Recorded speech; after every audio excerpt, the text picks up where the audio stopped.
He said, "Oh, well, we don't know of one." And they were all kind of sniggering as they said it, because they knew perfectly well what I wanted.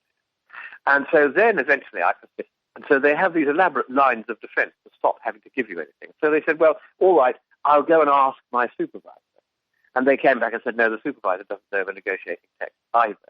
So then I said, "Right, I want to see the supervisor." The supervisor then came and said, "Well, I'm terribly sorry. All we've got is this negotiating text here," which was September the 15th, which I'd already put out all over the web.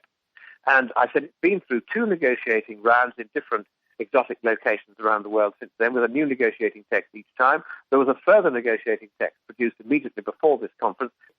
And, in fact, of course, they're producing daily revisions. They have to when you've got a conference of 192 countries and 250 UN bureaucracies and all sorts of hangers-on. You have to produce a daily revision to tell everybody what the changes have been during the negotiations." Well, they're not telling us. They're trying to keep the whole process secret, and The Guardian, therefore, did very well to get this document from the Danish government out. Now, let me tell you what the problem is that the entire process has got.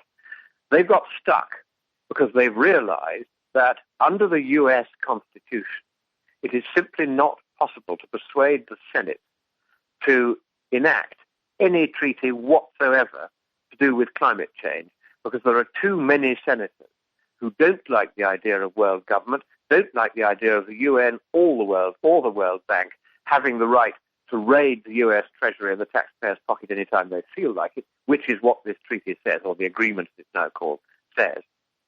So they've had to try to work out a way of getting around the Senate. And they're doing this with the active help behind the scenes of President Obama's team. During the last election campaign, one of President Obama's advisors let slip that President Obama regarded the US Constitution merely as a piece of paper, and that it was now an obstacle to what the left wanted to do internationally, and that therefore he was going to circumvent it by not entering into treaties at all, but instead entering into executive agreements, which he would then put to both houses of Congress and pass by simple majority.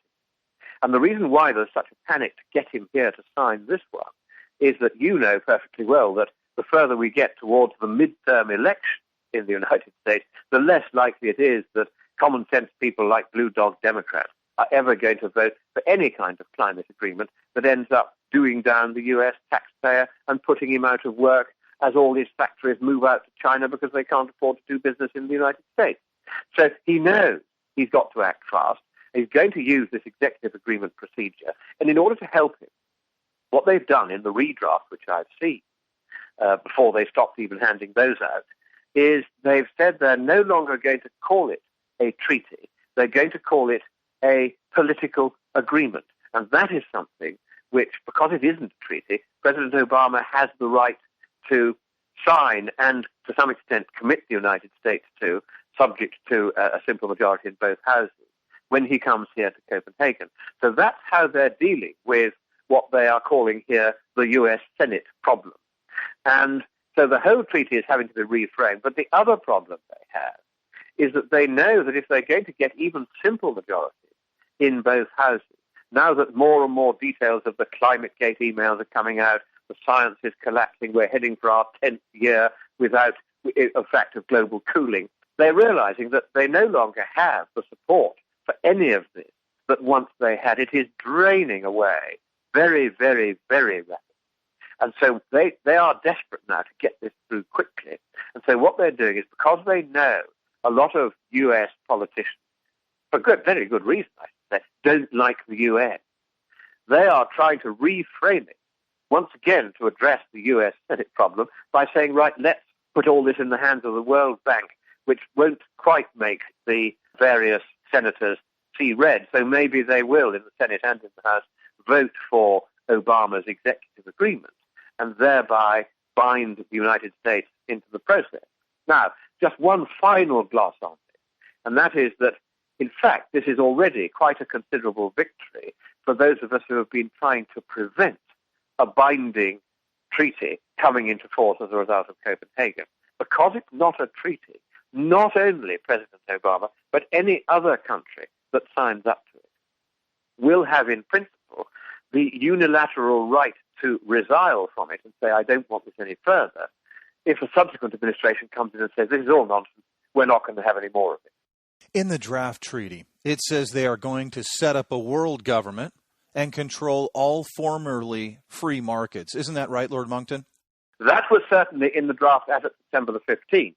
Now, obviously, I and you and many others have screamed blue murder at that and said there is no way that that sort of wording is going to be acceptable. And, of course, they've understood that they were giving away too much to us by revealing their real intentions in those passages. Those were in paragraphs 36 and 38 of Annex 1 of the September the 15th draft.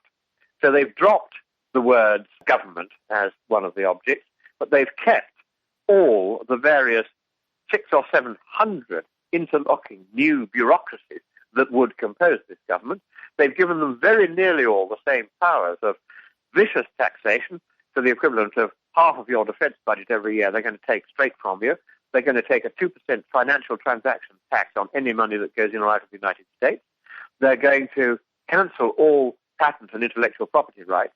And I haven't yet found whether or not the provision that would make all formerly free markets subject to this world government, whether that's still in too. But I did make quite a fuss about that on the air, and I think that that may also have been quietly dropped. But that does not mean that this new agreement, as we must now call it, is any better, really, than the old treaty. It's better only in the sense that a subsequent administration could repeal it, whereas you can't repeal a treaty. But my concern is that if we don't oppose this very vigorously, in the 10 days remaining before the final session, then we could still end up with a considerable loss of freedom.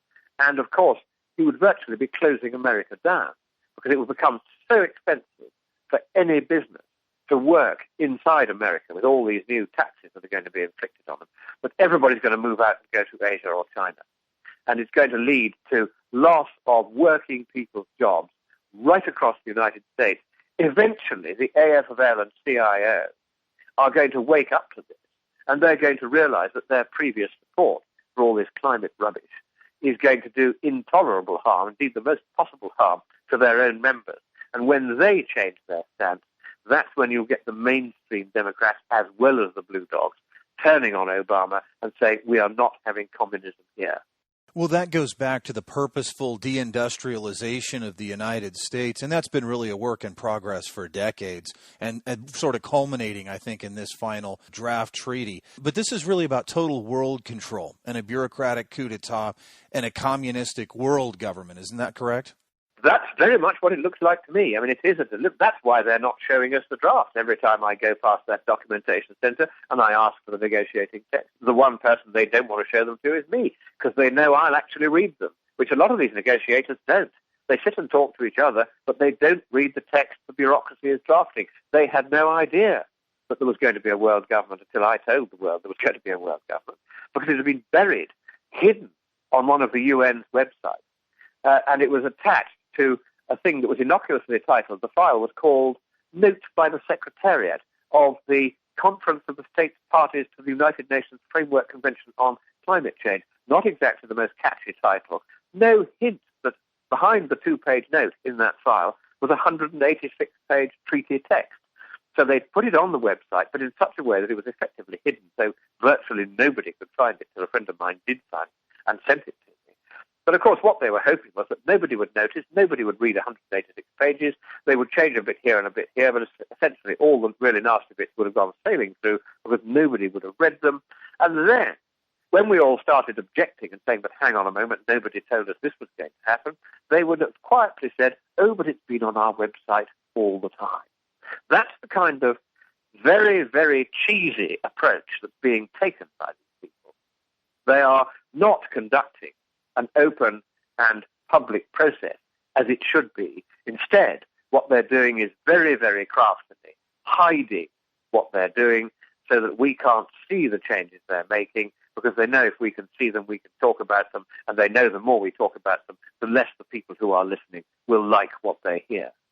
Let's talk about the starvation which is occurring because of the global warming scare. this isn't just about tyrannical taxation and theft. This is also about global depopulation. And in the end, these are crimes against humanity, is it not?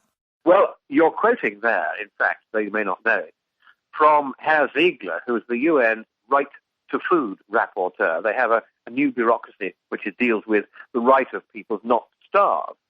And it's one of the very few bureaucracies at the UN that's any good. And Herr Ziegler said a couple of years ago, he said, while people are dying of starvation all over the world, the diversion of agricultural land to biofuels in the name of saving the planet